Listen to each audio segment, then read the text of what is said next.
Hello, my friends, and welcome back to another episode of The Secret Podcast, AMA edition. I'm asking your questions here. As of making this AMA, I've got about 80 questions. I'm going to try to go rapid fire this round, go to as many as I possibly can. Before we get to that, you may be thinking, hey, this is a new setup. This is a cool little background. And that's because I'm actually up in Joshua Tree. I'm staying at my sister's cabin right now. It's part of the reason why I'm up here is because of the 30 days of meditation that I'm doing. So I decided that while I enjoy the practice of meditating at my home in West Hollywood, I wanted to see what it would be like away from all the distractions, and it's kind of eerie just being here now that the refrigerator clicked off too, just how quiet it is up here. When you first get up here, I'm just used to helicopters flying overhead, cars flying by, Lamborghinis just revving their engines down the street, people screaming in the middle of the night. That happens. It's West Hollywood. I'm just used to all this noise all the time. And when you come up here, truly, like my ears start to ring. It's very uncomfortable to be in this kind of silence. But I knew, and I thought first of all, I just thought it'd be visually cool to capture some stuff of me meditating up here with like the sun rising behind the mountains. It's just beautiful. Like, it's honestly amazing here. I can't wait to share some of the footage with you guys of this this place where I'm staying. But yeah, it's just, every once in a while you just got to get away. You got to get away from the noise of it all. And even though I am working here, obviously I'm filming, I'm doing AMA, and I'm actually trying to shoot a couple other videos while I'm here. It's nice to be here amongst the quiet and to be in my own thoughts and not to get swept up with the distractions. It helps every once in a while to get away from it all. So I do want to get to some of your questions here. I've got questions about my 30-day experiments. Have I kept up with any of them? How do I deal with minimalism and my work as a filmmaker and buying all this new gear? How do I know when to stop? Applying minimalism as a college student and much more. As always, we're hitting the big topics: creativity, filmmaking, minimalism, habits, all the good stuff. Let's get right into it. Okay. Question from Holly. What's the story behind the name for the Ground Up show? How did you come up with the name, or what inspired it?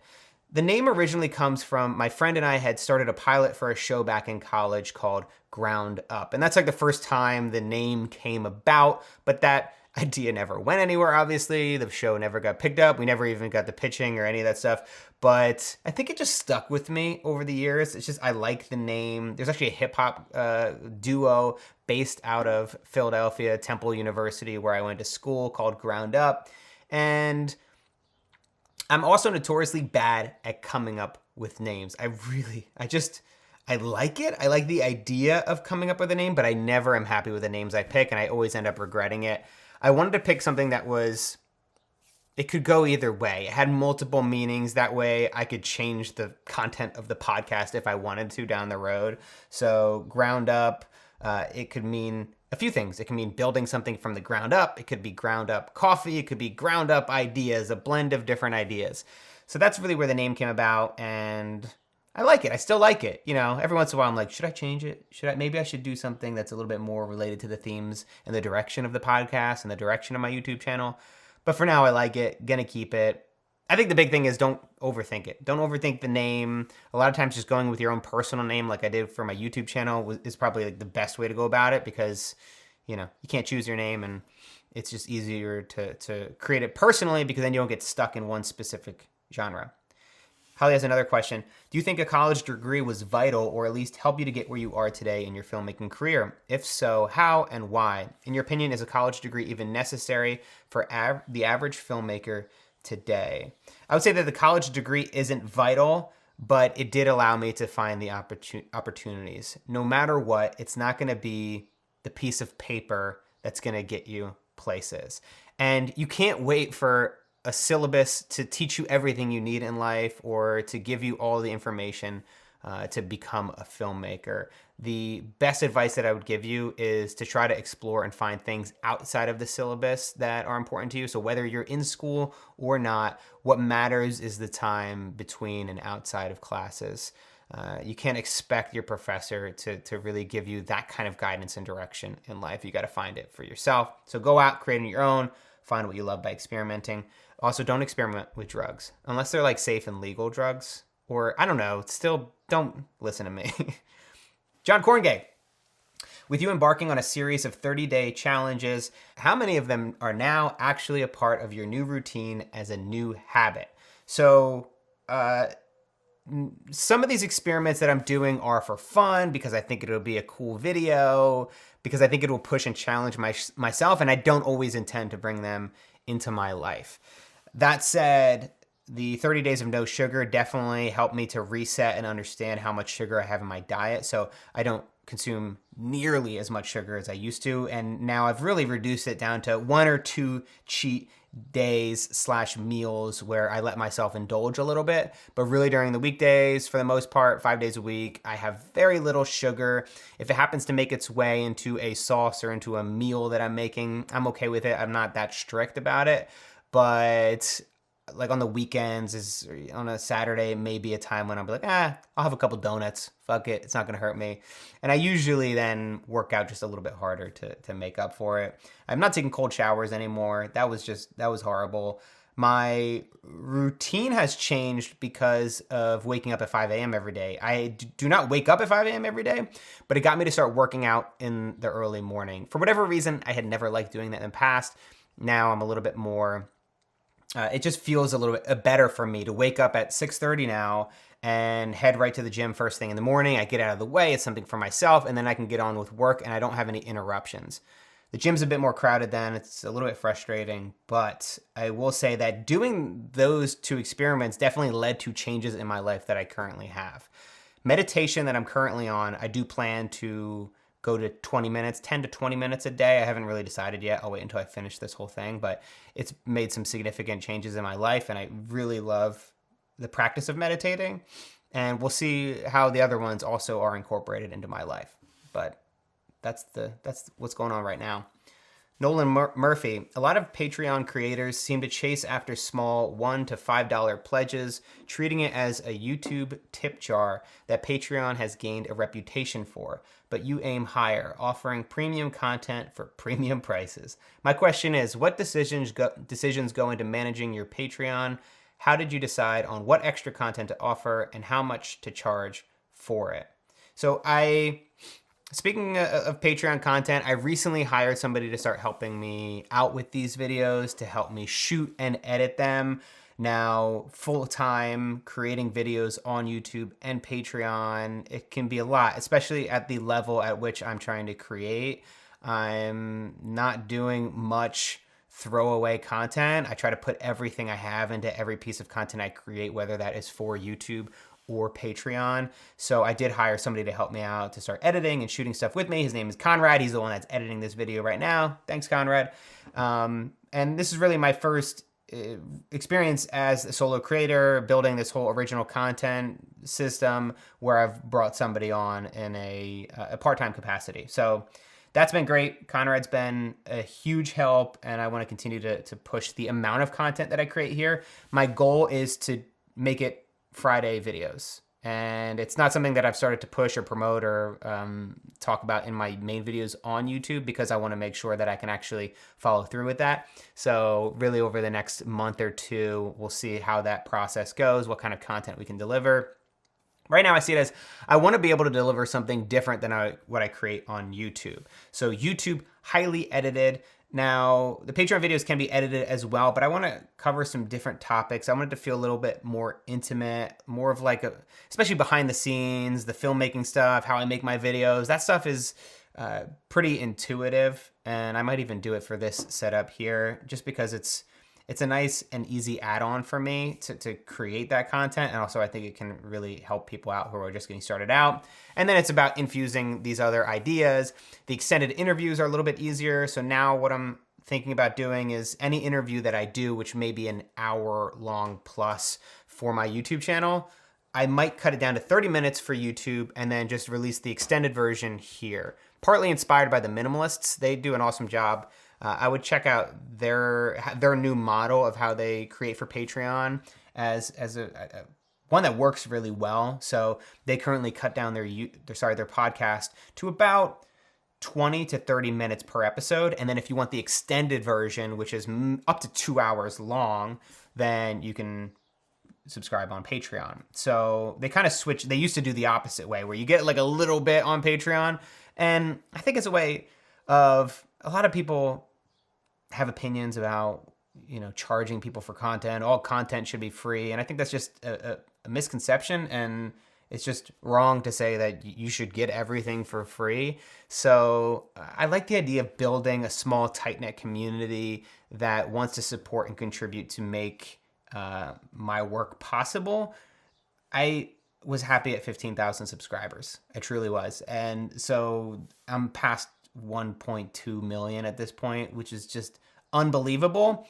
And but I have no, it's amazing. It's really amazing, but I really don't care about fame or attention and that kind of stuff. Obviously what I do requires people to view my videos, but I don't need millions of views to be happy. I don't even need hundreds of thousands. Right here on Patreon, a lot of these videos get a couple hundred views, and I'm completely happy with that. So that's what I'm trying to do is hey, how can I really bring quality value, something different than what I deliver on YouTube to you guys here on Patreon? It's going to continue to evolve. I mean, from the very beginning, what I've delivered here has changed. So, and also I will say that so you're saying premium prices, I didn't actually see or think that this was premium prices here on Patreon, because I mean, compared to other stuff you're getting like Netflix, yeah, I mean, it seems premium because Netflix costs $12 and my Patreon costs $12, and you when you compare them back to back, you're like, well, that's just, you're not getting as much value as Netflix. Although some of you might disagree, but I didn't see it as expensive because I saw it as $3 per week. That's a cup of coffee per week. People don't flinch at buying a cup of coffee every single day, so I was like, I did actually want to price it as in a per week structure, but Patreon doesn't offer that. It's only per month. So that's why I did $12. Now, it's only expensive, one, for people who can't afford it. And if you honestly can't afford it, if you're in credit card debt right now, then please leave this Patreon membership. It's not worth it. I'd rather you pay off your credit card debt and then come back when you're actually in a better financial place. But I mean, it's expensive depending upon your circumstances and relative just to how we have structured original content as a society and how much we pay for it. So realistically, I don't think it's that crazy. And I mean, I spend $12 to $25 a month for a whole range of platforms, products, and content. And I think it's changing and it will continue to change. So new stuff coming. Let's see where it goes. Michael Melvin, where do you purchase your coffee setup? I haven't really looked into pour over coffee, but I am curious to see what it takes to get into it. So I am not a minimalist when it comes to coffee makers. I don't know how this happened, but I have a pour over. I got the Hario V60, which is like the pour over for this. The did I say Chemex? And then I've got the plunger, the AeroPress. I've got a French press. Legitimately, I've got all these. I don't know how it happened. I just accumulated them one by one, and I just decided not to get rid of them. I would check out the Hario V60. It's great. You get a paper filter, and then watch a couple videos on how to do it online. There's a lot of ways you could screw up, and when I first started, I did mess up pretty bad, but it's fun. I really like it. I think it makes me a little bit more intentional about my coffee. I really enjoy high quality coffee, and I'm not as much into, it's hard to drink Keurig anymore. I didn't think I was going to become that person, but I'm kind of becoming that person. Tannhauser, are you not tired of the overusage of the word minimalism? If you open Kickstarter or similar platforms, half of the products are minimalist, and I think it goes a bit against the concept. I honestly don't really care that much about people using the word minimalism, misusing it, appropriating it in a way that is not genuine or authentic, where you can see there are luxury condos who use the word minimalist to sell you a certain kind of lifestyle. It doesn't bother me at all. It doesn't make me mad, doesn't make me upset.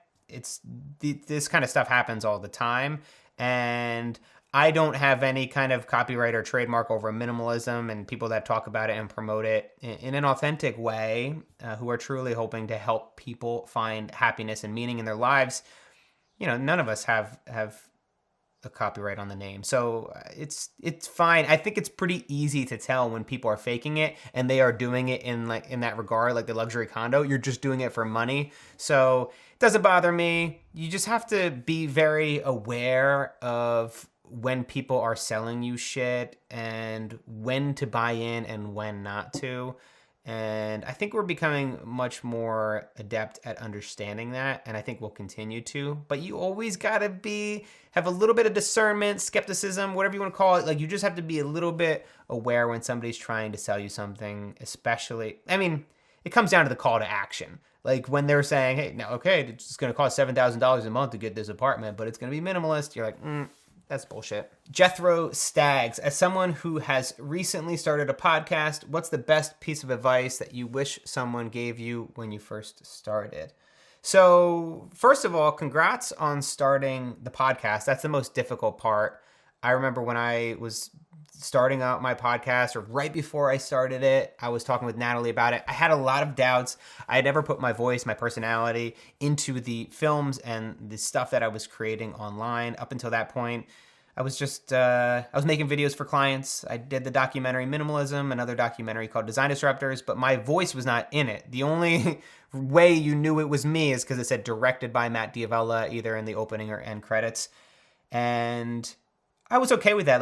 Like I said earlier, I don't need the attention, but I did realize that if I wanted to create self-reliance, self-sufficiency, if I wanted to be able to create any film I wanted to, I would need to put myself on camera or find somebody else to partner with. And that just wasn't an opportunity at the time. So I said, hey, I'm going to create it for myself. I've always been a little bit of a do-it-yourself. I've always been a do-it-yourself person, whether it's my freelance business or what I'm doing right now, or even back to college when I would work on group projects, I'd always just be doing it on my own. But in terms of the advice that I would give you, the first 20 episodes are the hardest. Most people don't get past 20. It's called podcast fatigue, where people burn out somewhere between episode 1 and episode 19, and they just never make it there. So I think having that knowledge, and I did have that knowledge early on. I knew that there was this thing called podcast fatigue from the research that I'd done, the people that I had spoken with and talked to about starting my own. So I knew I just got to get past 20. I just kept in my head, just get to 20, just keep going, don't stop. And then you get to 20, and then all of a sudden you get a little bit more momentum. You feel like you're on the right path, and you can figure out at that point whether it's something you really like to do, if you enjoy the process, or you don't. Or if there was just this learning curve that was getting in the way. So get past 20 and then maybe make another mark. Maybe make it 50 at that point. But usually at that point, you're probably rolling and you have a real purpose for creating it to begin with. Anthony Richardson. This relates to your podcast and really any video you published with a guest. Do you ever send them a rough cut for the feedback or input? Do they ever ask for it before you publish it? I don't send any rough cuts out. Nobody has ever asked me for a rough cut. I don't even think I make it clear that I think it's just assumed that you trust me and I'm going to do, and they put a lot of trust in me to make the right cuts, make sure that I edit them in the right light, and I make their point of view known. Now, none of this is trying to be manipulative. Now, I mean, even, I don't know if you've seen, like, Jim Jeffries recently got in trouble for manipulating the edit. A lot of these comedy shows on Comedy Central do it to make people look bad or for the sake of a joke. And that's clearly not what I'm doing here on my channel. I have never done a hit piece. I always am trying to understand people, even if I disagree with them. And it's very often, very rare that I don't agree with somebody or can't see their perspective. So it's really just about understanding them and getting their message right. And I try to create and put something out there that I know that they would be happy with, even if people don't agree, right? Obviously, not everybody's going to agree with every video I put out there. But the person who I interviewed, I want to make sure that they are like, yeah, that's my point of view. And if people don't agree with it, that's up to them. But if I manipulated their voice in some way, that's wrong. So never came up, and it probably won't. I think it would be nice. I think I'll probably start just telling people that. Sometimes I do, going into an interview, like, hey, if you say anything that you regret or that you want me to cut out, just let me know at the end of this interview. And I usually do. I say, it's edited, so just let me know. So that's one way that people, I think, give you a little bit more trust and are actually willing to be a little bit more open with you in the interview if they know that, hey, I said something and I'd like it cut out. It actually has happened twice, I think, maybe 2 or 3 times, where people have asked me to cut things out, not because they said something stupid, but because they said something that was proprietary, or it was they had recently gotten a deal with a TV network and they weren't supposed to talk about it yet. So those are the things that I have edited out at this point. Rosa Duarte Fiera, where do you get the inspiration for the 30-day challenges?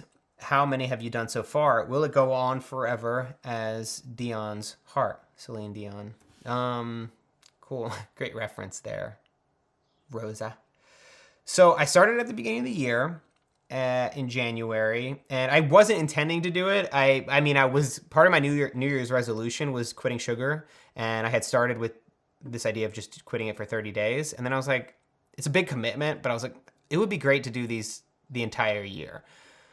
One, because, I mean, there's a whole lot of personal reasons why to do them, because it's fun, it's interesting, but also, two, because that's really good videos for my channel, to be totally honest. Like, I knew that they would perform well. Like, if you go online, you can see a lot of them that perform well. It gives me something to track and follow. It is documenting in a documentary sense. So where a lot of times I'll be doing these videos where it's just me talking to the camera, and then I edit some B-roll and I do my thing. This is a way for me to really follow my journey as I'm learning about something. And it has, it's one of those amazing things where it's really good for my channel, but it's also really good for my life. As I mentioned early on, there are things that I've changed in my life because of doing these 30-day challenges. And we'll see what happens by the end of the year. I could only imagine where this could go. But yeah, I'm only going to do 12 of them, and then I'm going to stop. I do have ideas for other 7-day experiments, other 30-day experiments that maybe I'll do after these 30 days. I just like the idea. I think it's a lot of fun, and I think there's some weird and interesting areas that I can go with these experiments and challenges that I'm not going to share with you here, but you will see them, and I think maybe you'll know them.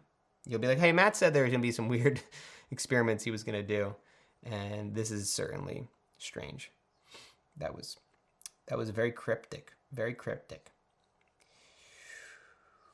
David Moroz, if you could tell one thing regarding your work, one thing regarding your life in general to yourself from the distant past, what would you say? So you can't do it all. I had tried in the past to do freelance and original videos and trying to balance multiple things at once, trying to do too many clients, trying to do too many side projects, only to have almost everything fall apart. So you can't do it all, but you should still put everything you have into things that you do. So if you're just doing freelance filmmaking, that is your bread and butter, that's your main focus right now, maybe for at least for the time while you get it started and while you get the legs going with it, that's all you focus on. That's all your attention is on that one thing. And then maybe you can pick up some stuff down the road.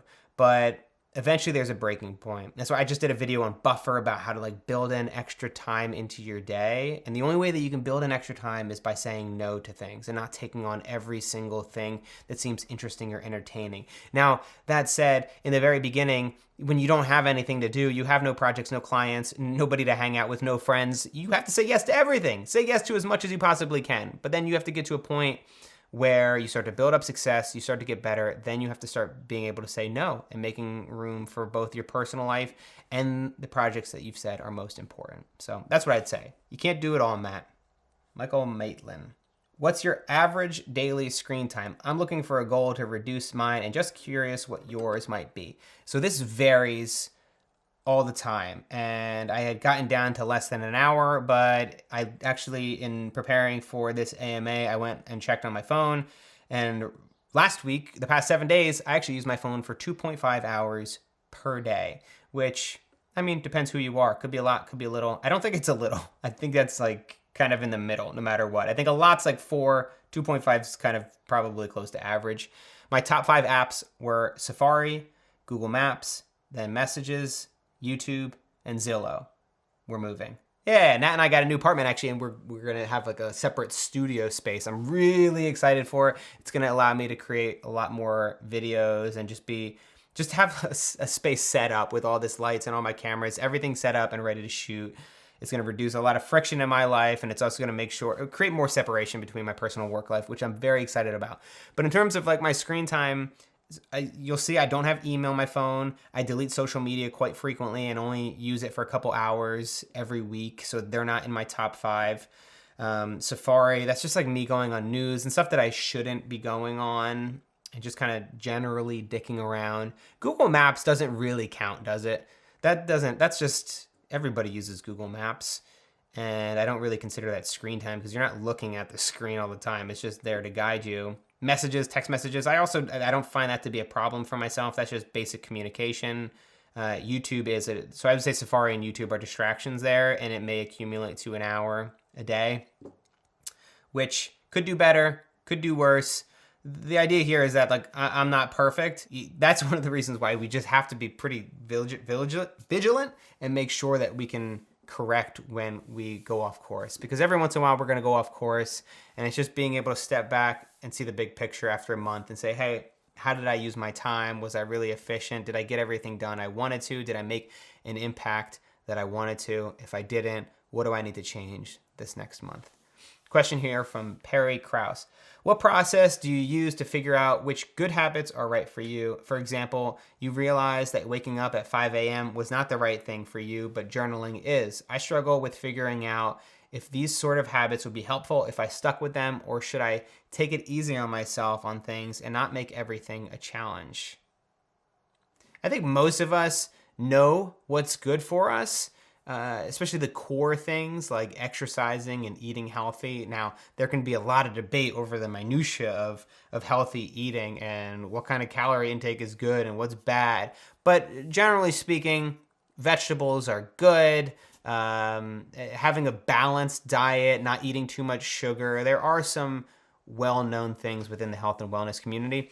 And I would say, don't worry necessarily about the waking up early or these really minutia like journaling every day if you haven't gotten the basics down first. So exercise and healthy eating, I think, are two really important areas that if you haven't gotten down, try to focus on those first.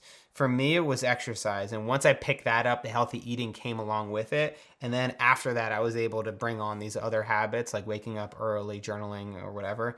So man, I mean, if you get one of these right, like exercise, you're going to have more energy during your day. You're going to feel more inspired.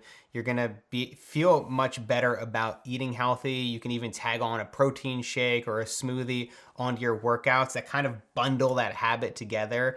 And I mean, that's what's worked for me. And if you feel stressed out and overwhelmed, like you're doing too much, you probably are. So try to focus on a little bit less. You see my voice just totally was destroyed on that last one because the desert, it's dry out here, man. And I'm actually not even drinking coffee. This is actually water. Just gotta get that water. Gotta stay hydrated out here in this desert, man. It's real. Sergio, hey Matt, I was wondering, how do you set up your goals? For example, did you create a vision of being where you are now as a professional YouTuber and podcaster? Do you ever feel like you are pretending to know where you are going in life? I don't think I ever feel like I'm pretending to know where I'm going in life. I simply don't know where I'm going. And I am completely okay with that.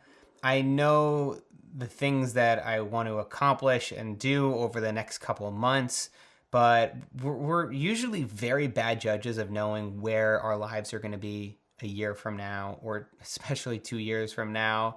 And it's easy to look back at the past and say, yeah, no, I saw this coming and this was exactly the plan.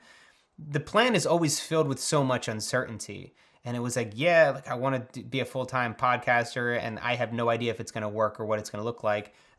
Being a full-time YouTuber wasn't even the main thing. Like that was kind of a thing I was dabbling with on the side, and podcasting was what I thought was going to take off for me. I didn't think it was going to take off. I just thought like, hey, if I just really keep working at this, I may be able to build up an audience enough to actually make a living off of it. And that was the goal. And even before that, you just stumble into these things sometimes. So much as a happenstance of chance and luck, like starting out freelance. Originally the plan was to make sketch comedy videos and then maybe pitch a pilot to Comedy Central. Like that was, I think, the original dream. So if you look at my life now, you say, oh wow, he failed. He didn't follow through on his dream. No, it's just because the ideas that we have in the beginning will change once we actually get out into the real world and get into the market. And once we start to create and make things for ourselves, we can have a better vision of where we want to go. And that's exactly what I did when I transitioned to doing freelance work, and then from freelance to making feature films, and then feature films to making original content. And then who knows what the next step will be. I can't tell you where I'm going with it. I can tell you that I'm very lucky for where I am now, and I'm excited about the challenges as they come in the future. So don't worry if you don't, it's cool to have goals. It's fun. And I think that sometimes we have a false picture of people because we see their current success, and we didn't see Bezos when he was starting Amazon in his basement, and he was like just getting started out and nobody believed in him. And like all these other companies that have failed or not failed, the very beginning steps are very different from where they end up being in 10 years. So don't get stressed out if you feel like you either aren't following through on your goals are kind of shitty, or understand that your path is not going to be found in the beginning. Ernesta Aguirre.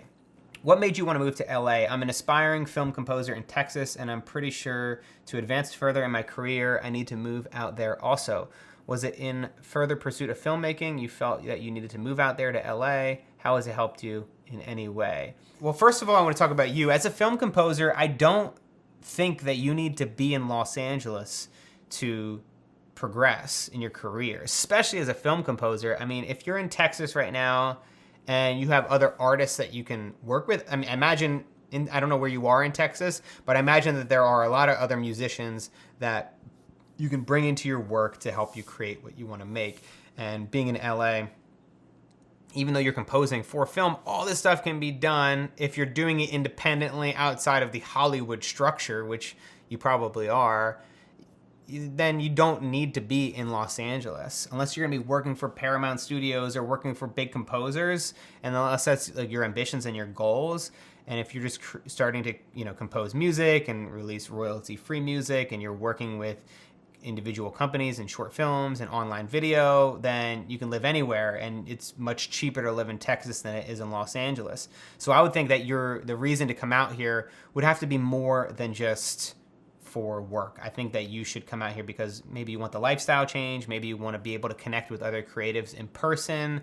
There could be any number of reasons. And for me personally, and for Natalie, it wasn't because of work that drove us to LA. Now, I'll tell you, it was primarily because we were trying to move closer to her family. We were trying to get closer to Sydney, and we also wanted to find a place that was a hub where Natalie could work as a strategist, and I could work and connect with other creatives and do podcasts and interviews and all this stuff. So it kind of narrowed it down to where we're like, all right, well, we're going to be moving west, San Francisco, Los Angeles, maybe San Diego. These are our options.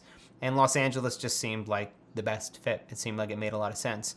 And it honestly hasn't, apart from the fact of being in a big city, which I had in New York, it hasn't been, the fact that I'm in Los Angeles as a filmmaker hasn't changed my filmmaking career or trajectory than it would have if I stayed in New York or moved to San Francisco even. I just needed to be in a place where I could connect with other creatives and interesting people and interview them for my videos. So that's why I moved out here.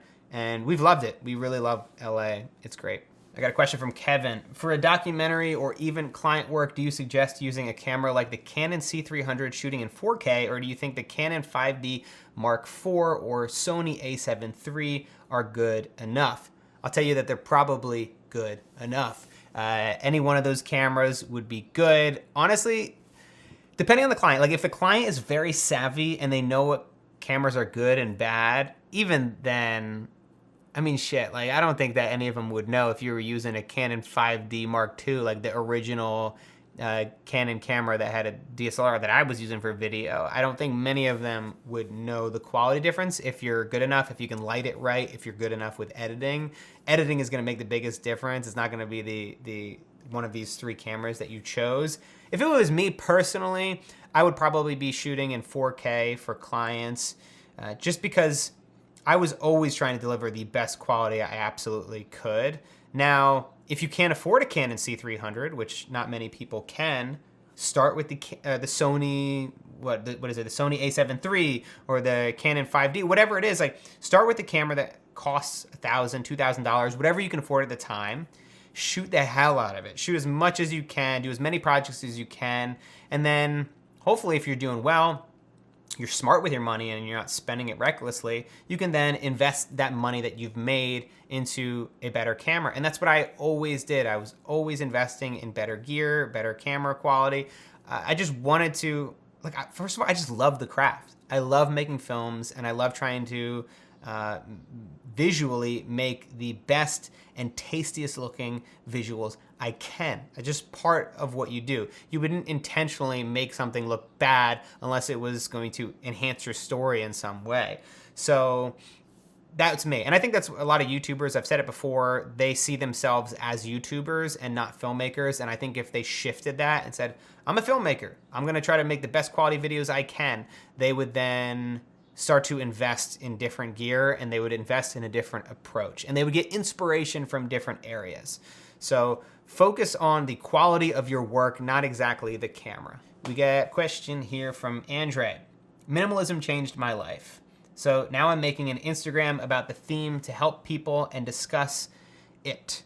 How do you see producing content to help people? Any advice? I'm from Brazil, and minimalism is not so popular here. Well, one, as you're starting out on this journey of creating original content, making an Instagram account around minimalism, know that there are a lot of others out there. There are a lot of people that are doing it, and understand why you want to do it. It sounds like your intentions are pure, and you got a lot of value from minimalism, and you want to help share it with other people. If you are happy to do that and make that and not expect to make a huge impact, then don't worry about it. Then just make it and love it. Just know that it's going to be difficult to separate yourself from other people. And that's what you need to think about. Like, what are you going to bring to the table? If you do want to grow a large audience on Instagram, what are you going to bring that's different than everyone else? And I don't think the answer is finding stock photos online, finding generic minimalist photos, and doing very simple captions and running with that. I think it's going to likely come from originality, having a different perspective, bringing something unique to the table that we haven't seen before. I think that's one of the reasons that my YouTube videos did separate itself, and I think I talk about this in a minute, so I won't go too deep into it, but because I was coming at it from an angle that hadn't been seen too much on YouTube, from a cinematographer, from the quality perspective, and from a man talking about minimalism. I thought it was a little bit different than what people had seen on YouTube before, and that was in part one of the reasons why it grew. So, I think it could be a cool platform for you to be able to start to learn. Don't have any expectations. There's no guarantees for success. There never are. But hey, since you're getting on Instagram, you have to understand that, hey, that means that you're probably going to need to get better at being a photographer. Maybe that means getting a camera, starting out with your iPhone, and just getting better at taking photos, editing photos, and understanding Instagram itself. Know that you will learn a lot from building this thing that goes beyond just trying to build an audience. If you don't build an audience, that's not the worst thing in the world, because you're going to have learned how to take photos, how to manage an Instagram account, and those two in and of themselves can be applied to freelance work, can be applied to getting a job, and they are very valuable in today's economy. Sky, do you have an exit plan? Do you plan on uploading until Zimmer frame comes out? Love your content. I had to Google that because I didn't know what a Zimmer frame was, and I guess it's like the old person things that help them walk. So to answer your question, I do feel as if I'm going to just keep doing this forever. Now, do I have an exit plan? By exit plan, do I have a retirement account? Yeah, I have a retirement account, and I've been investing in it as much as I can, and I will continue to for the years to come. It's that's what I'm counting on for the days when I can't work or am unable to work. But I love to work. I love making films. It gives me a lot of purpose. At 60, 65, if I'm still making films, that would be really cool. I would be really stoked about that. And like I said, you never know where you're going to go in 2 years. So by 65, I could decide that, hey, my time has come. I think I'm going to throw in the towel and I'm going to just golf for my remaining, hopefully 30 years. But I don't think that's going to be the case. I think I'm going to continue to, whether it's films or just running a business or doing something different, I'm going to want to continue to work because I find a lot of fuel in it, a lot of creative energy, and a lot of purpose from the work I do. So the retirement plan is there because it's just a safety net, man. Like you want to be able to retire if you can, but right now I wouldn't live for retirement. If you can find something that you love to do and would love to do at 65, that's the plan. That's the plan. Nate Bruno, have you tried bullet journaling? I know from a previous video that you were interested in possibly morning pages or just standard journaling. Started recently and thought it has been effective and easy. So that's actually next month's 30-day challenge, journaling every day for 30 days. It's a bit boring, but it's something that I've never done with that much consistency. So I'm excited to see what I can learn from it and if this is one of those other things that I bring into my life after these 30 days. So we have Flip Ace.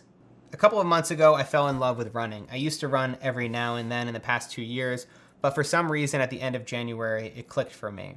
So now, since a couple of weeks, I'm in awe of ultra runners, people who run distances which are longer than a marathon. And I can't get rid of this weird drive or feeling that I want to do this as well someday. It's really awkward since I'm now doing 10-kilometer runs and slowly increasing my weekly mileage. But I just can't knock off this feeling that I really want to do this.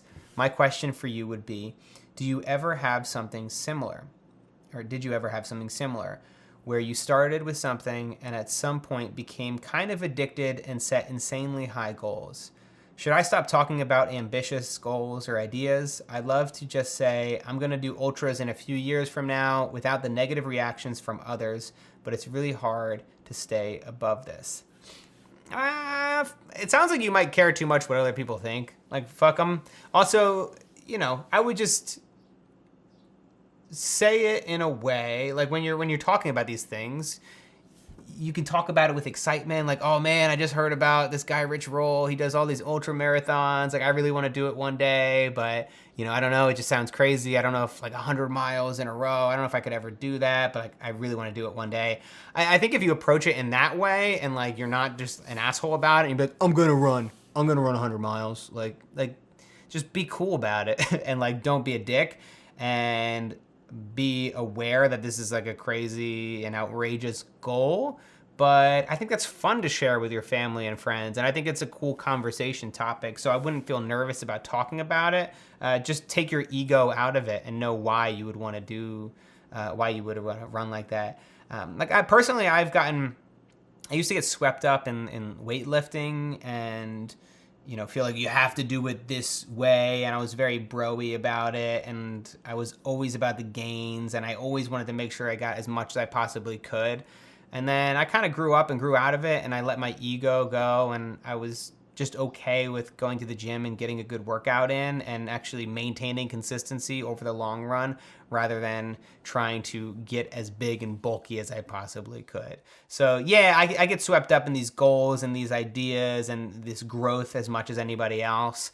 But I think the older you get, the more that you're less competitive in that regard, and you're willing to just be okay with consistent, steady results versus huge leaps forward. James Woods. Hi, Matt. I'm just about to finish college and move away with my friends and family to pursue a career as a software developer. I've got a really exciting job lined up, but I'm worried about leaving all my friends and family, especially as an introvert. Do you have any advice on dealing with big transitions in your life? James, congratulations, man. That sounds awesome. I'm so excited for you.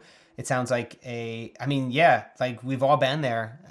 Some of us haven't actually. There are people who just never move out and never move on. and they let that build up to be a terrible anxiety. I've had it myself. I mean, I had crazy, crippling dating anxiety for years and years, 5 years without dating, to the point where it was almost, it felt impossible to go out on a date. And I was trembling the night before my first date. And I mean, I did bail probably 5 times on what would have been my first date in 5 years. And then eventually I just sucked it up and went. And then exposure therapy, man, I just got over it. But that's what I would say to you, is that like, this is an amazing and important step, and you know that it's something that you need to take, but you also know that there's going to be these feelings. They're important feelings. It's this idea of kind of a loss. Like, you are losing something.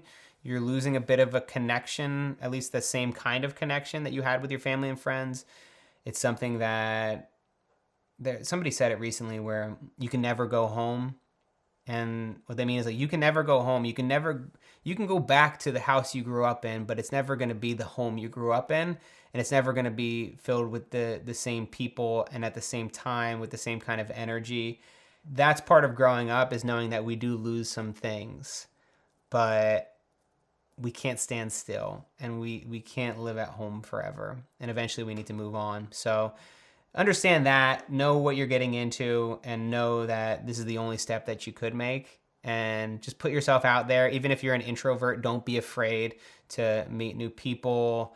Read books about it if you have to. I did have to. I read a lot of books about how to connect and meet with people. And there's a lot of resources out there for people like you and I who aren't naturally good at connecting with people and making these points of transition. So lean into that and try not to just stay where it's comfortable, which is in your new apartment. So good luck. Really excited for you. Also, call your mom. Make sure you call them up. And, my mom gives me enough shit, but I try to call and talk to my family like once a week. But it's definitely one of those things that moms love to say, why don't you call me? You never call.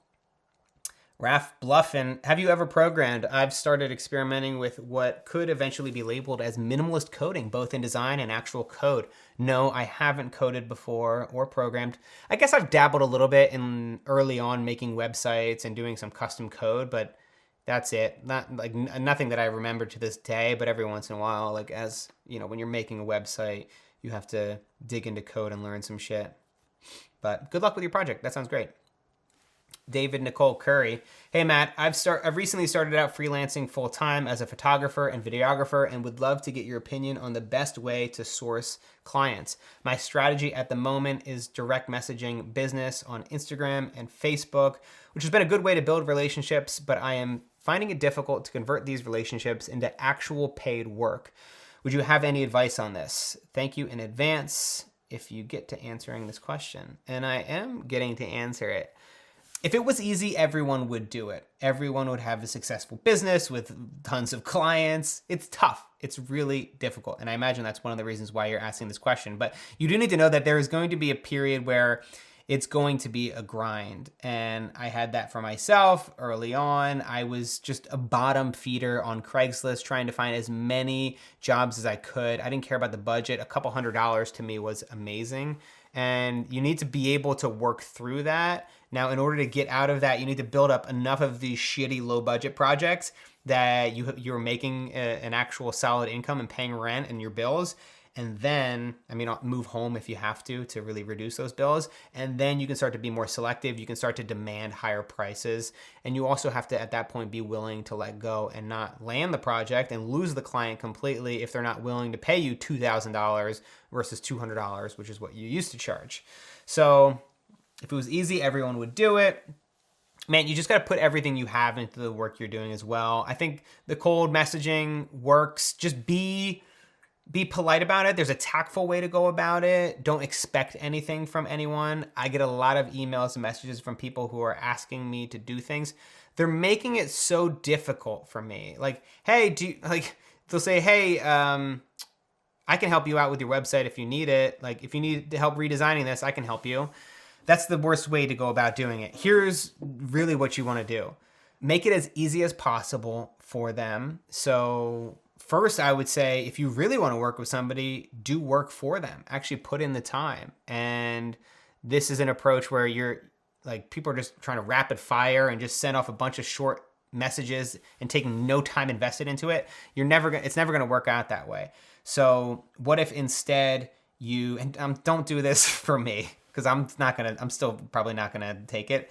But say if you wanted to start picking up freelance editing projects, go through and maybe edit a podcast clip of mine with some B-roll and like edit a short video to show somebody, to show me or somebody else the work that you can create. Create a 2-minute video that you were going to share on your Instagram account anyway, because you're a fan of somebody's work, and say, hey, I made this, feel free to use it on your channels. By the way, if you would ever need, somebody to editing help or social media management or edit social media clips in the future, I have a ton of experience and I would love to talk with you further. And I would even go on further, like make it quick and pithy, but make it easy for them to respond and easy for them to check out your work from there. Don't take the easy route and just shoot off quick rapid fire messages, copy and pasting from one to the next. It may work a little bit in dating, but it doesn't really work that well with networking.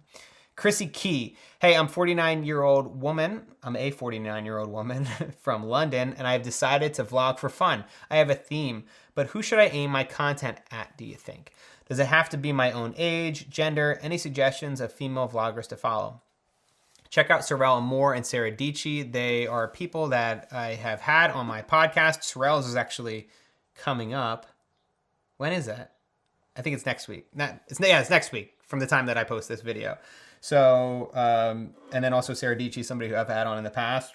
If you're doing it for fun, it doesn't really matter. You're doing it for fun, you're doing it for yourself, then it doesn't matter who your audience is, because the main point is that you enjoy doing it. Now, if you're trying to build it up to be a thing, something that you can actually make money from, you could even think about it from yourself now, like teaching yourself something. Now something that but you're teaching it to yourself 10 years ago or 5 years ago when you were getting started out. That could be an audience. You can see online, there are a lot from these creators, Sorella Moore or Sarah Dietschy. Look at their audiences. Why do people follow them? And then you understand the kind of content that you would want to produce. There is likely an audience out there for every niche and every genre, and some have their limits and some don't. But I mean, everybody has their limits, but some you can have millions of subscribers, and some you may cap at 10,000 because of the genre, because of knitting or whatever. But I still think that you could probably grow beyond what you could imagine it to be. So in the beginning, I would experiment. If you're doing it for fun, try to enjoy it as much as possible. Focus on getting better. And then if you really, really love it and you want to turn it into a business, that's something that you can assess down the road. I think no matter what, you shouldn't be, even when I started out, I'm not thinking, how do I make money from this? I'm thinking, how do I make really amazing films that will help people? And then if I could eventually help enough people, I'll be able to get to a point where I can charge for it, I can make money, I can figure out a way to make this sustainable. So make it popular first, and then find the fun, make it popular, then you make money. I think that's one way to go about it. Cody, what kind of clothes do you wear? I wear clothes, I don't know what kind. I think he's talking about what brand. I wear J. Crew mostly, but my pants, I forget where my pants are from. They're actually not J. Crew, they're something else. But that's what I wear. AJ Beckner. I see a lot of people, such as yourself, whose content I consume, and although initially the impact of their output is intimidating, later I find out they've been at it for longer than what was immediately apparent, i.e. 10 years of creating for others, I believe, in your case. As an independent creative and one-man show, when you were a freelancer, what was your process of getting clients, especially consistently getting clients? Did it essentially take 10 years to build your business and skills, or was it much of a consistent flow, slowly improving your craft after an initial struggle hustle period? So I've been messing around with filmmaking since high school. The foundation was there, the craft had been started, and I was getting better. It took me about 6 years before I ever made $1 from filmmaking. And people progress a lot faster nowadays. But, when you're in high school to college, I was just distracted with the things that I was doing. And I will say that it wasn't entirely 6 years, because in college I did have a couple work study classes where I went to the broadcast telecommunications department at my college, and this is something that I'd recommend anybody doing if you're a filmmaker or a photographer. There are departments in your school, and they take on work study, and they take on students to work in the department. And this happened 2 times for me. I went to Bloomsburg University, and my work was good enough because I had been, maybe 4 years prior to that, was in high school working on my editing and my filming skills. And then I brought my reel and said, hey, I would love to work in the broadcast communications department. Do you have any work study available? Do you have any opportunities open? Bloomsburg, I got a job, and we're talking $8 to $10, probably $8 an hour, like minimum wage, or it was work study, which is kind of like scholarships within the school. I forget how it worked. But anyway, I got a job as well at Temple University, applying the same approach. Going to the department, they had no job openings that were apparent from the outside. But I said, hey, if you guys have any openings, I would love to work for you. Here's my work. So I built up my skills. I built up my experience. And at that 6-year mark is when I got my first freelance gigs, my first jobs. And it went pretty slowly in the beginning. I'd get a $200 project here, $400 project there. The first year, I probably made $6,000 to $7,000.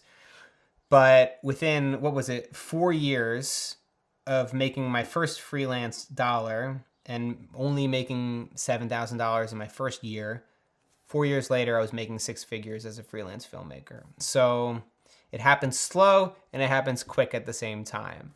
It took 6 years to get to the point where I could start working as a freelance filmmaker and making money from it, period.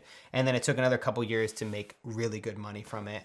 And then, that's how then you build upon itself. The experience builds, the knowledge builds, and then you can move from one thing to the next. And that's how I was able to go from, freelance to original content.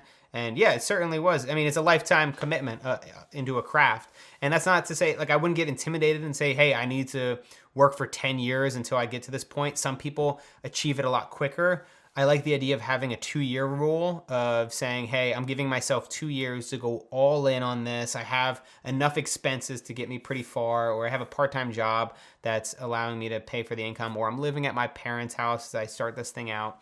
Just going at it. Just doing everything you possibly can, experimenting, trying different things, reaching out to as many people as you can to try to get new clients. If it was easy, everyone would do it. And it's not easy. A lot of people try. Most people give up before they make it. And I think the sad thing is that for many of them, if they kept going, they would have found a path for them that would work. And you don't need 6 figures. You don't need hundreds of thousands of dollars. And I don't need that either. It's nice to get it, but I would be happy with $50,000 a year. And if I could make original films making $50,000 a year, game over, baby. I do it. I do it. I probably couldn't live in LA, but I do it. Gregory Royer, do you plan to have kids? If so, do you plan on being minimal when dealing with items for the child? For example, toys, teaching items, clothes, etc. Yes, we do plan to have 2 kids at this point. The idea would be to have 2 kids. And I think we will be intentional. Our lifestyle will change. We'll have to buy new things, diapers and toys and all this stuff. But we don't want a cluttered home. We don't want to be tripping over toys. We don't want to have shit all over our apartment or our home. And I think it's something that we're going to continue to... I mean, it's hard for me to talk about now because we're not in that place. And things will change and we'll have to tackle those problems when we get there. But I think always every decision I make in life is blanketed with an amount of intentionality and pause and time before I make a decision and before I'm just quick to jump on Amazon and buy something. So we'll see. It'll be interesting, and I'm excited to hopefully share those lessons with you when they come. But don't worry, Mom, it's not going to come for a couple years. Actually, that would be a point of her to worry about. When are you going to have kids? Jord Frogget, the question I wanted to ask is, what is the thing that tests your minimalist values the most? And question if you're giving yourself permission or just giving in. For example, my biggest mountain to climb is purchasing coffee outside of my home. It isn't great for the environment, but it's also expensive. So if I slip up, I feel bad, but I've limited myself to 1 cup out per week, excluding buying a bag of coffee perhaps once a month. What advice would give you for the adversities you face in this area?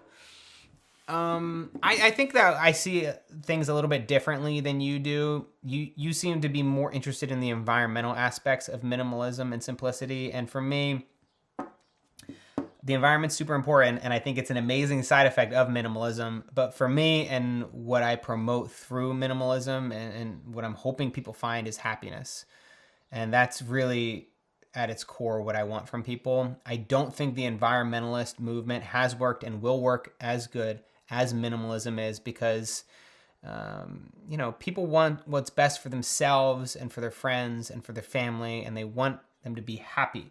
And following a superficial lifestyle, buying things that we don't need to hopefully fill a hole, to drown ourselves through the noise of social media because it's too hard to pay attention to the thoughts in our own head. I think minimalism can help us in this regard and can allow us to be happier with much less, and to be happier with the things we're doing rather than the things we're buying. And for me, like buying a cup of coffee every day, if I were to do that, I don't, but I would be okay with that if I worked from a coffee shop every day and I bought a cup of coffee. And yeah, you're maybe I think it would be more responsible for me to buy a cup that I could bring to go. And maybe this is something you could do as well, but it's something that some of my friends do. But I haven't done that yet, and I think it's just about being willing to change, being willing to assess your lifestyle, and being more mindful about these things. And if minimalism leads to more of an environmentalist approach, I think that's amazing. More power to you. Right now, that's not where it's led me. Sachin Medler. I'm a college student who is really into the idea of minimalism and essentialism to improve productivity as a student. I'm currently reading Essentialism by Greg McKeown. I'm curious, what do you think is the best way to adopt minimalism as a college student to help me in terms of academics? One thing I could say is just the kind of shit that you have in your dorm room. Like I remember I had like a triple tier fan. I had the worst Bob Marley posters. I had a printer in my dorm room. It was cluttered, and we were living with 3 people inside of a tiny room smaller than this kitchen here in this tiny little house. So one thing, I think it just helps to give you some clarity and some focus, digitizing a lot of your things, receipts, whatever it is that you need to, and putting them on the computer, being very mindful about the space that you create, I think can be helpful. But at the end of the day, I think if you're applying more of the essentialism approach, it's like, what am I doing? There are things that your professors are going to want you to do. There are things that you're going to be told to do in school that you have to do in order to get a good grade. And then you have to separate that from what do you really want to do. If they come together, then that's great. But oftentimes you need to figure out, what do you really enjoy with your life? What do you enjoy doing with your time?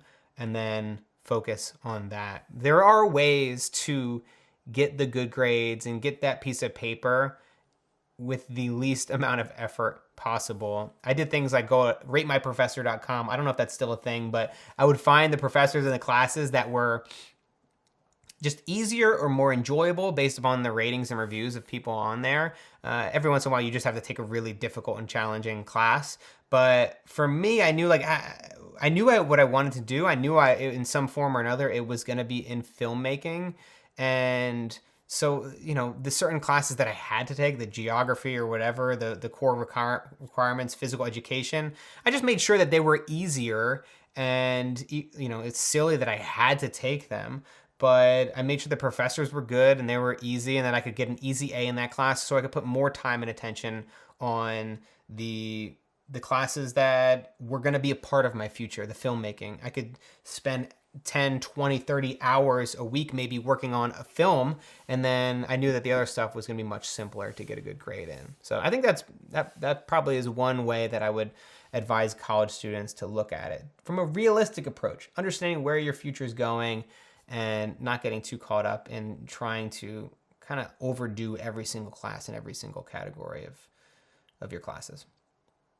Leanne Diaz. Hey, Matt, I'm a college student who makes music, does photo editing, and DJs school events sometimes. I really like the backpack you have and have recently decided I'm going to invest in one because I want to start being able to take my projects out of my room. I was wondering, do you have any advice for someone in regards to finding locations to shoot at and what maybe to look for in a good place to get pictures or good audio? Also, do you use your 20-liter Peak Design bag for personal stuff as well as your work projects?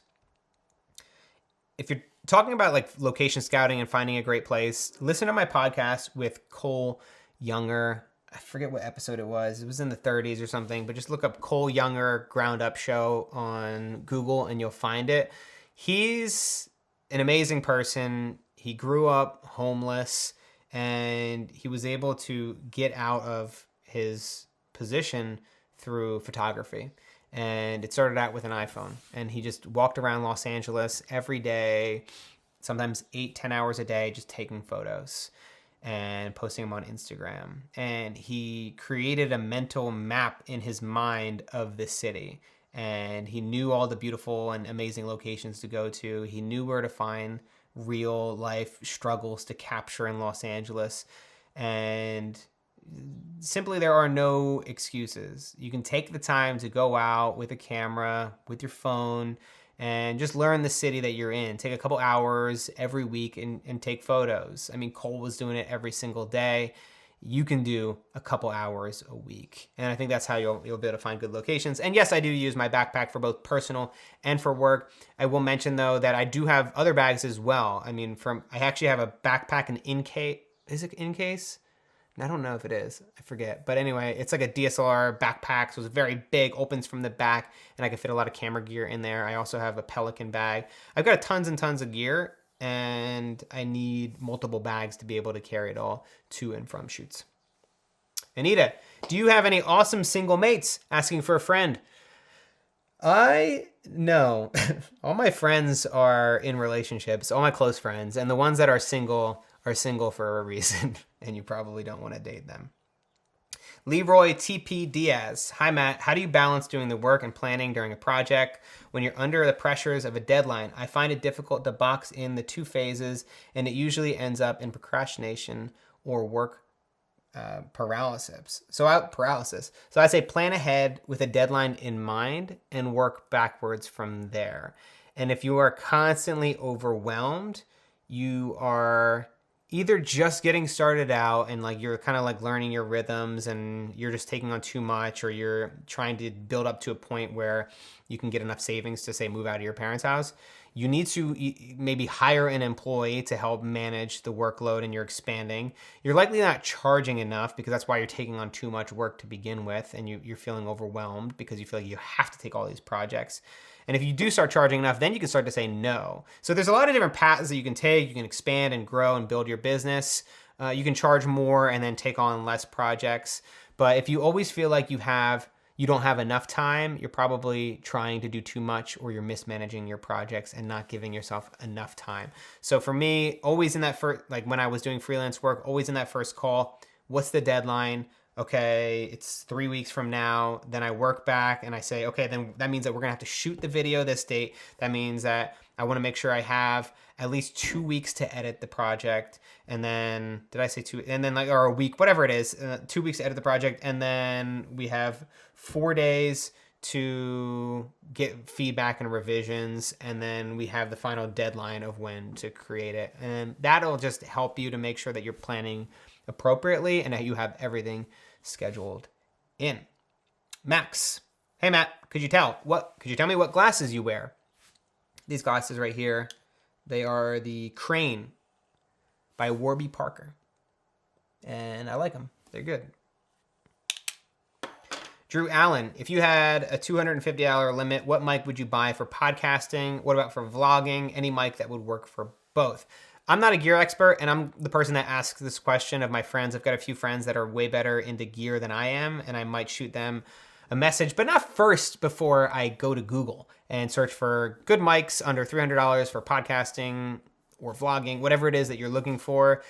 Oh my God, dude, all the resources are out there. All the stuff is out there. And then not only that, but you have all the reviews. So you look and you make sure it got 4 to 4.5 stars on Amazon or B&H, and you look at the bad reviews, the good reviews, and then you make a decision based upon your needs. And that's really as simple as it is. And that's how I make most of my decisions. I might also research what mic does Joe Rogan use, what mic does Mark Maron use, and then you find out, hey, they use the same mic, and maybe I'm going to use that mic for my podcast.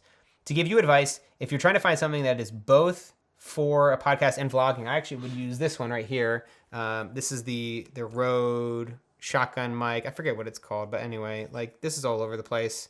It's a Rode mic. It's good for vlogging. I could vlog like this, beep boop. And then if you wanted to actually, you could record straight to this, but then you could also connect it to like an audio recorder. You may be able to connect it to the laptop. I don't know how that works. But then you would just talk right into it. Make sure you have a good windscreen, and then you could talk right into the mic, and then it'll be just as good. I mean, it'll be good. Nobody's going to tell the difference. People don't really know for the most part. But anyway, that's like where you start. You start with that. It's a setup that could work for everything. I mean, I wouldn't. I could tell. I could tell that the quality would be worse, but a lot of people won't. And it's a great starting out point. And then, maybe you can then build to that and save up some money and then invest in a better microphone, one that works better for your needs, or maybe one for podcasting, one for vlogging. I always I prefer to invest in quality, something that's going to last me a long time, rather than getting something cheap that won't, and that I'm just not going to like the quality with anyway. The Real Halstead. Hi, Matt. I love your content. How do you organize your footage and projects? Do you have any good tips for keeping it all straight? Thanks. This is something that I've changed recently, but I do now have a master template folder. So basically, if you look at my hard drive, it's just listed like all dates, project, date, project, date, project. So mentally, I can go back and I know roundabouts where and when I was working on that project, and I can find it pretty quickly.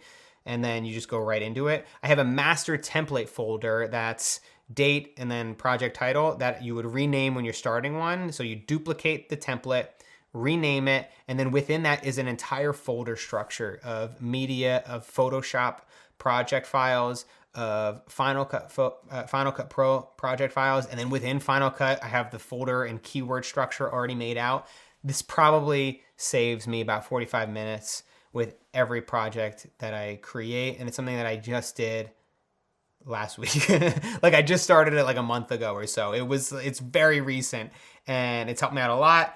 And that's one of the main reasons I did that is because Conrad here that I brought on, we needed to come up with a system that would work for both of us, and we could find the inefficiencies in our workflow.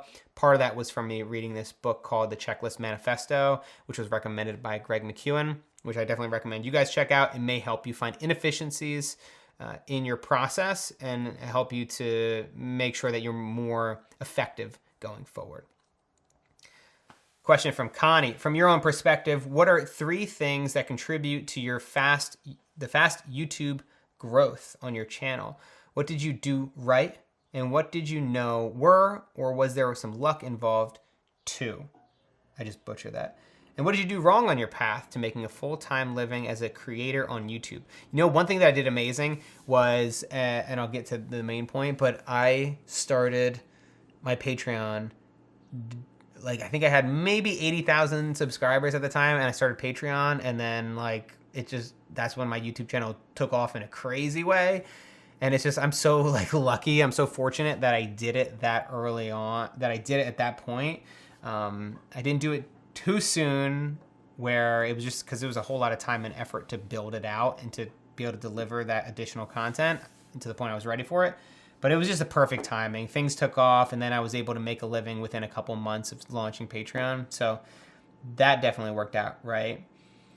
I would say there was the hard work that I had done through the years, over the past 10 years as a filmmaker, that got me to the point where I was delivering quality that was better than most YouTubers. It was in a style that was different because I didn't grow up making videos for YouTube. I made videos for clients, and it was a bit on the higher end spectrum. So that was something that I brought that was different. I was following a niche, or I was speaking within a niche that was growing and didn't have a voice like mine. So minimalism, not a lot of male minimalist YouTubers. I think there was it was Break the Twitch with Anthony Angaro. And that was the only person that I saw at the time when I was really just getting started out.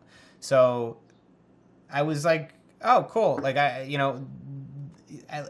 mean, it also made me think, like, is there actually somebody there that could actually speak within that space?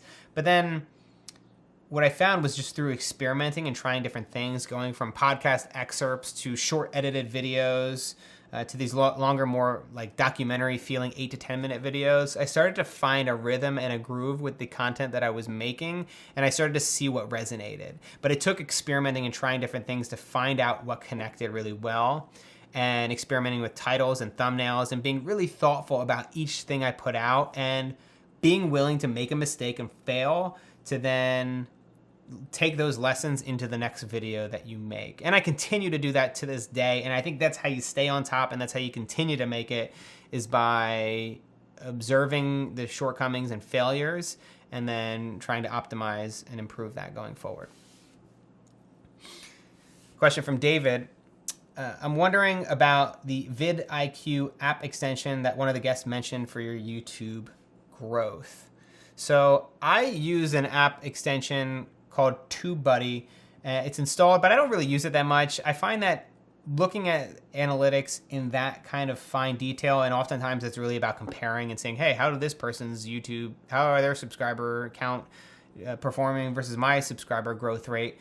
And I find that doesn't help you at the end of the day. It can be an interesting thing, but I also find it to be unhelpful in terms of my own well-being to constantly compare myself against other people. So what I try to focus on is, like, yeah, I'll be aware of the views if they're not doing well, or if they're not doing well compared to a previous video that I uploaded, and just to take a mental note. Oh, that's interesting. Maybe it's because it was a longer form interview that I released. Maybe it was because the title was bad. It's fascinating to me that I uploaded 2 Gary Vaynerchuk videos. One was a full interview, the full 30-minute interview with him, or at least like an edited 30-minute version of the interview. And then the other one was a 10-minute video that probably took me 30 to 40 hours to edit. Can minimalism and ambition coexist? And the interview, which took way less effort, that I just posted because I thought there was enough of a demand for it and I thought people would really like it. It got more views than the video that I spent 30 to 40 hours on. And you're just, as a creator, you're like, oh my God, what the heck? Like, I should just upload whatever. Like, what does it matter if this gets more views? But that's part of the game, and like, that's being okay with it. And also, that doesn't tell you the full picture. You see the views and you can compare them and be like, okay, well, that video is better. But the response and maybe the impact of the video that didn't get as many views, maybe that actually changed people's perspective and lives and grew a deeper connection between them and myself and the videos that I make. So it's easy to just look at the analytics and say, make an assumption, but I don't think it's the most helpful thing in the world. Let's see. Holy shit, I got so many questions. I don't think I'm going to be... I think I'm probably going to wrap up soon. I'm going to go through a few more questions here, and we'll have to save any more questions for next month's episode. Eric Rosen. Hey, Matt, as a popular YouTuber, I'm sure you get tons of messages across a variety of platforms on a daily and weekly basis. How do you have any strategies for responding to large volume of messages? Most of the time I don't answer them because I'm busy making films and working on stuff, and it's obviously, like, I'm so grateful that people want to message me and ask me for advice, and I do try to make time, whether it's 30 minutes every once in a while, an hour or two once a week, where I just kind of like binge through DMs on Instagram and I try to reply to as many people as possible. But it certainly has gotten to the point where, especially if I'm creating consistently and I'm putting out like photos and stuff, Instagram stories more frequently, if I'm putting out YouTube videos all the time, I might get 1,000 comments on a YouTube video and you can't go through them all. I try to, on the YouTube, like within the first couple hours, go through and reply and comment to people that are in there. Because usually it's the people that are up front that are those that subscribe and watch every video, and it's just fun to interact with them. And it's fun too because I do get a lot of amazing, funny, insightful comments, people giving me shit in like a fun, lighthearted way, and I love it. People who say like just making fun of me for doing 30-day experiments. Like, oh, what next? He's gonna do a 30-day experiment of breathing air for 30 days. And I like that stuff, and I think and I could tell that these are people that are just following me often and just having a lot of fun with it. But yeah, unfortunately, I can't reply to every single person, and I just have become okay with that and just know that people are following me and messaging me because of the work I'm creating. And if I put on hold everything to only reply to comments, people would stop commenting and stop asking questions.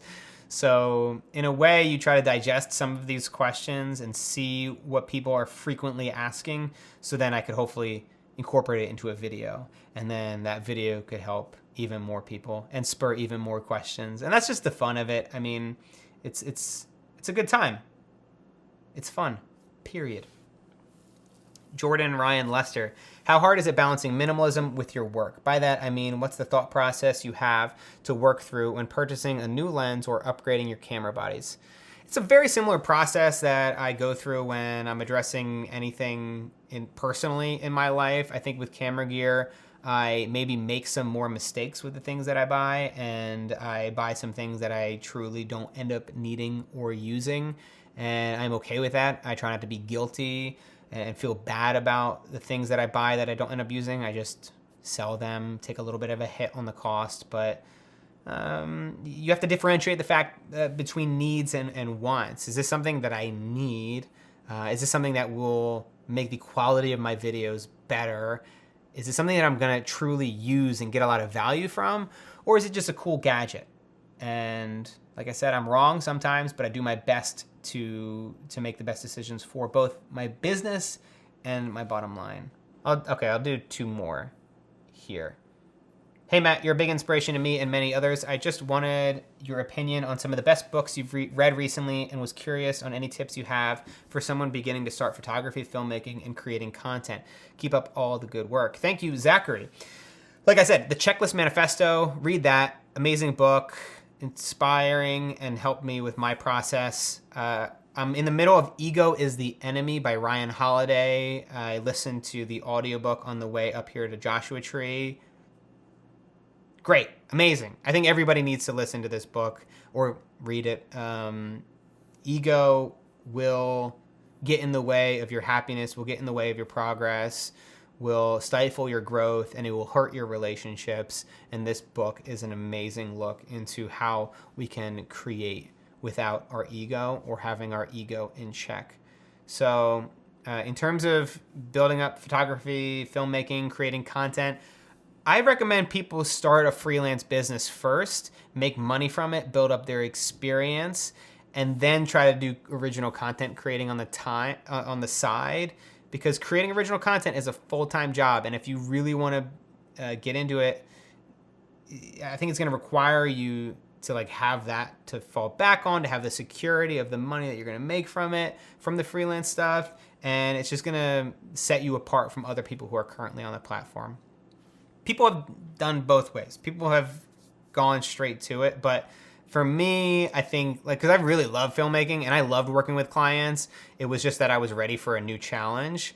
That if freelance filmmaking is a challenge enough for you, I think that's the easiest way to start a business and to actually make money online. And then, maybe try to dabble in the original content on the side. But like I said, I think you're probably, if you try to do both at the same time, one's going to inevitably fall. So it's better to have a focus and say, hey, let's go freelance, and then I'll do original content down the road. Let's see, last question here. Francis. Hi there, Matt. What's a good next step after becoming debt-free? Did you start investing that extra money since you don't pay credit card bills anymore? So first, I've never had credit card debt, which... like I said, if you have credit card debt and you're subscribing here, please get your finances in order. Go out and buy 2 books right now. I Will Teach You to Be Rich and Dave Ramsey's Total Money Makeover. I'd rather you buy those 2 books and not contribute to Patreon over the next 2 months and read those books and take to heart the advice in it than to continue down this path of being in credit card debt. There's no excuse for being in credit card debt.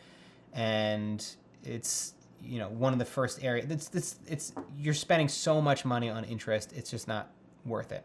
That said, I do have a credit card. I just pay it off in full every single month.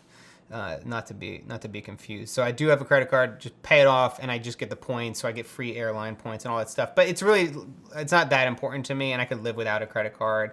And like the few $100 that I get every year from it isn't really life-changing, but it's like, why not? I got that from Ramit Sethi. I think Dave Ramsey is more of like the anti-credit card guy. But immediately after getting out of student loan debt, the first thing I did was start a 401k. And I'm such a dork that was the thing I was most excited for in terms of getting out of debt. But I had read enough from these books and knowing the power of compound interest that if I was to invest my money into the stock market, in the 401k, and low-cost mutual funds, that over the long run, I would be able to make a ton of money and have an amazing retirement for me if I need it down the road. So if you invest a couple $1,000s every year, it's not going to take long to get to a point where you're financially secure and that money builds upon itself. So if you even if you get to a point where you save $50,000 in your retirement account and then you stop contributing and it's building compound interest over 20 years, I could do the math, but I'm not going to. I think you'll likely have hundreds of thousands of dollars, if not over $1 million in your retirement account, because the money is earning money on itself. So, I mean, that's the biggest thing, guys. Like, get your finances in order. It's the security, it's the stability, it's knowing that if something happens in your life, you have something to fall back on. And if you don't end up spending that money, if you don't end up needing that, then you can give it to your kids, you can donate to a charity. There's a lot of amazing things that you can do with money, but it starts with being financially literate and understanding the right steps to make. Alrighty, I don't even know how long that was. I really got to start doing a timer because it's hard for me to know how long I do these things. But I just want to thank you guys again for being patrons here on Patreon, and I hope you like this one. I'm going to shoot a couple more videos, maybe one more video today. My voice is starting to go. So it's like, I've only got so much energy to make these videos, but this was a whole lot of fun. Thank you so much for being here, and I will see you next time. Bye.